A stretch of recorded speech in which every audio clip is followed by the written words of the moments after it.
Assalamu alaikum wa rahmatullahi wa barakatuhu, and welcome to lesson number 10. I hope that you had a wonderful time with me in this course, and I also wish that you learned something new from the 9 lessons that we have already conducted, and you are able to improve your recitation. Now, that is going to be the biggest gift for me if you improve your recitation through this course. Today is going to be the last and the final lesson, and today we would be talking about something very different from our usual lectures.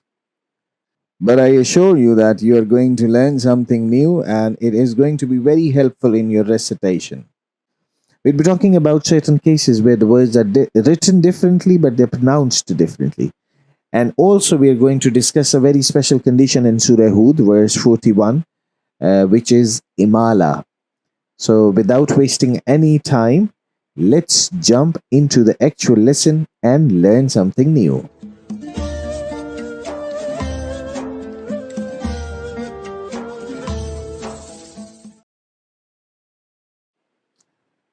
As I mentioned in the introduction, that today our topic is slightly different. Today we'll be talking about those certain places where the words written are differently than they are pronounced. So today we would be covering all these cases. I'd show you all the cases where the written words are pronounced slightly different from how they are written. And as an example, I give this example of if you have a background of maths or physics, you would understand that there's this mathematical property that anything that is raised to the power of 0 is always equals to 1. This is a mathematical property. Now, similarly, in the Quran, we have something similar. We have something similar where we have a power of 0 on at the top of alif. What it does is it makes the alif silent. So whenever you have 0 on top of alif, it is just going to make that alif silent, or you can say that it is going to remove that alif from that word. For example, you have this malaihi. Now there was an alif, but since the alif had that small 0 on top of it, the word is changed from malaihi to malaihi. Malaihi. Similar to the mathematical property where anything to the power 1, anything to the power 0 becomes 1. In this case, any alif that has the power 0 becomes silent. As I said, we would be talking about those special and certain cases where the written and the pronounced words are different. So this is the table that contains all of those cases. And the column number 3 writes the para or the juz number, and also it explicitly states the ruku number. For example, you have this ana. Now, whenever there is ana written like this, you never pronounce the alif. You always recite it as ana, ana. Then you have this afaim, afaim, because there was a 0 on top of alif, it became afaim. Malaihi, this is the example that we saw in the last slide. Thamuda, alif was silenced. Thamuda. Similarly, we have لأذبحنه. Now, the original case we had لا أذبحنه. Now, since there was this small 0 on top of alif, it silenced the alif. So the word became لأذبحنه. لأذبحنه. Similarly, we have رسولا.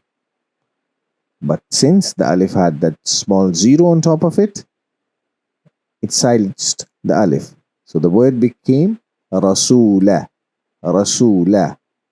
So this is the complete table that contains all of such places.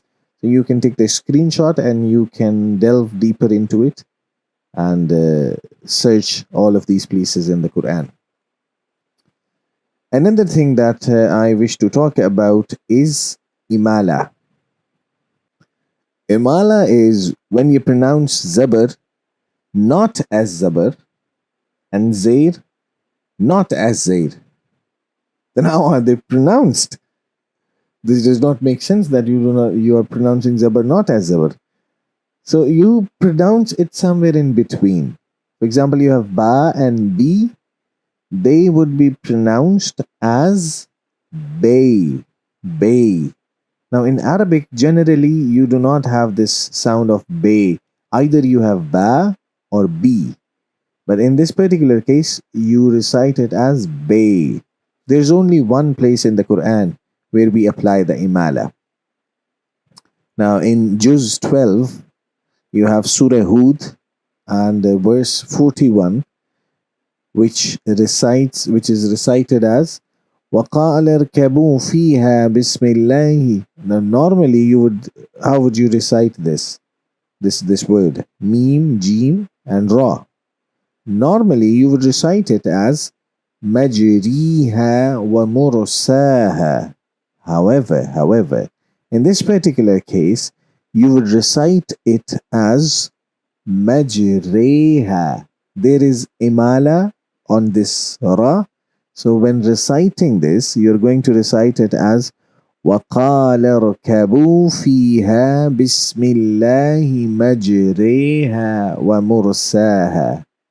You can even search on YouTube and just write Surah Hud verse 41 and write Sheikh Sudais or Sheikh Shuraim, whoever you like. And then you would listen to the Imams and you would realize how they're reciting Majreha. So that was it for today, and also that was it for this course as well. Usually at this point I say that inshallah we are going to meet in the next lesson, but since this is the last lesson, then I think I should say inshallah we would meet in the next course if there's a next course. So take care of yourself. Please remember me and my family in your prayers, and give lots and lots of dua to me and my family. Please take care of yourself. Have a beautiful Ramadan. Assalamu alaikum wa rahmatullahi wa barakatuh.